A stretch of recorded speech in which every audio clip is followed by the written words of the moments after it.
Very good. Resuming recording. All right, so when we left off, Burt and Candi were talking at the front door, and then Detective Ward threw a dart and almost got a bullseye, but was walking away and didn't look. Yeah. Right. Well, real close that time. Yeah, so I'm well, gonna there's all walk these up darts. and kind of put my hand on Burt and say, Miss Stevens, Detective as always, Ward.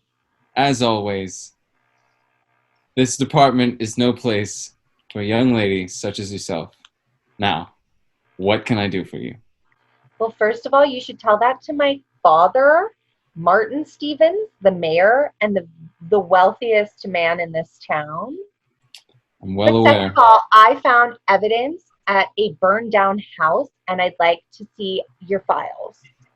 Miss Stevens, I've told you before, I will not give you access to our files. That's private police business.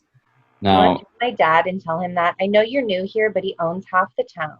I don't know why you come in here always asking for things you know I'm not going to give you. I can't just give you your 12 years old. What are you going to do? If you have a problem, if you have actual evidence,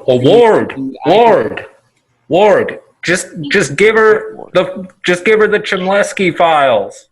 Are you talking through your police No, radio like thing? from the other room. Great. Okay, continue.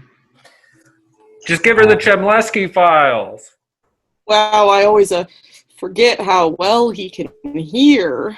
Yeah, so do I. And And what should the actual police chief's name be? What do you want to name your chief? Martin Peters. Steve Habermeyer. Pete Habermeyer Martins.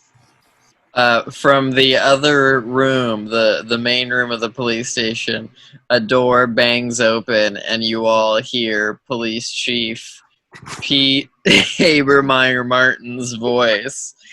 His raspy voice boom through the station. Ward, Franklin, get in here. Burt, get in here. And Portnoy, you may as well get in here too. I don't know what I'll be doing, but all right. Can I do a sneak check to follow them into the room? Yeah.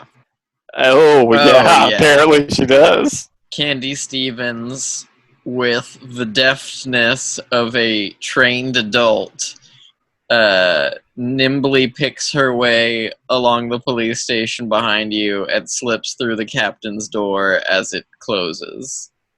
So now you're all in Pete Habermeyer Martin's office, and he goes, Ward, Burt, Franklin, Portnoy, thanks for coming when I shouted at the rest of the station. Yes, of course, Chief. That's our job. Now listen up, everybody. We got a serious situation going on down at the old abandoned factory. Yes, Ward. I have a question just for her. Would I notice that she's in the room? Given that your power is situational awareness, you notice Candi Stevens is there. Yeah, so Miss Stevens! And then I guess everybody sees, and I'm like, what the hell are you doing in here? And I open the door, and I push her out, and I close the door. And Bart goes, no, bring her back in here, I can't do that, you're right. Stevens, you know I don't approve of your meddling in my police force, but we've got a...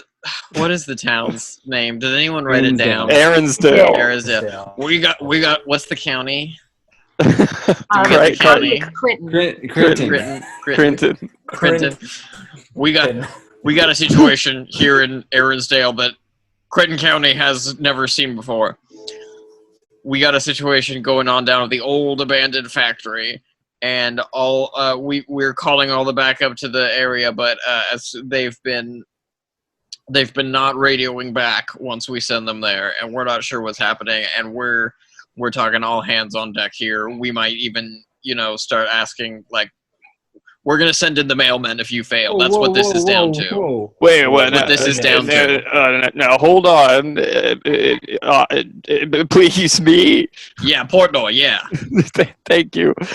Now, I understand that there's a situation, but as you know, I am exempt from this, obviously, as I am the sketch artist, yes? Never seen field work before, so I may go? I know we've never sent you out there before, Portnoy, but if you look in your contract, in dire situations, you are still a member of this police force. Oh my god, I'm gonna see combat. You're asking Candi Stevens for help? What is going on? A little girl. What's wrong with you, Pete? On. We don't know what's going on. We're sending good boys in there. We're sending good boys in blue in there, and they're not radioing back once they get in there. And I feel weird about that. What's that, Franklin? Chief, what tipped us off? Was it? What do we think it is? Is it an illegal distillery or what's going on? Well, it started out as a regular call, but then sorry.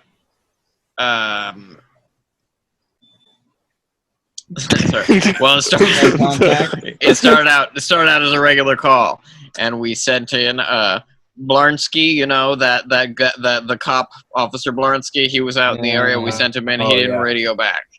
And then we sent Paulsbury in to find Blarnsky, and Paulsbury didn't radio back once he got there too. Not Blarnsby either? Neither. And then we sent in Gringle to find Blarnsky and the other one I just said, and then Gringle and his dog Gringle. Yeah, the K9 unit, and they didn't radio back, and the dog also didn't even radio on the little dog radio we trained to use. Not the K9 unit. Oh, I shouldn't laugh. So we're gonna need all of you. We're gonna need you to get out there and find out what's going on at that old factory, because this is way outside of anything Arnsdale has ever dealt with before. Sorry. Trying to fix my light. I don't need apologies, Ward. I need action. All right, Okay. I'm headed out. Let's go. Yeah, you got it. Chief. Thank you for this opportunity, Chief. I'm running with you, Franklin. Miss Stevens, why don't you ride your bike? Just go at the same speed as us. Parker's here. there he is. Yeah. Hello.